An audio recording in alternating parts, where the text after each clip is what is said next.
বাংলাদেশের তৈরি পোশাক শিল্পের বর্তমান অবস্থা সম্পর্কে বিভিন্ন মহলের নেতিবাচক ধারণা থাকলেও গাজীপুরের শ্রীপুর উপজেলার জৈনাবাজার এলাকায় সি&আর সোয়েটার লিমিটেড কর্তৃপক্ষ এ ব্যাপারে ইতিবাচক মনোভাবই প্রকাশ করলেন। আমি Mohammad Mehedi Hasan, HR complex manager C and R sweater limited.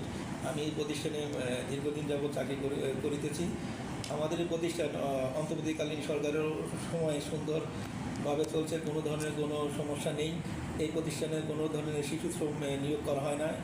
আমাদের পর্যাপ্ত পরিমাণ অর্ডার আছে, কোনো ধরনের কোনো সমস্যা নেই। আমাদের প্রতিষ্ঠান আশা করি আরও সুন্দর চলবে, ভবিষ্যতে আরও সুন্দর চলবে, এই কামনা করি। ধন্যবাদ।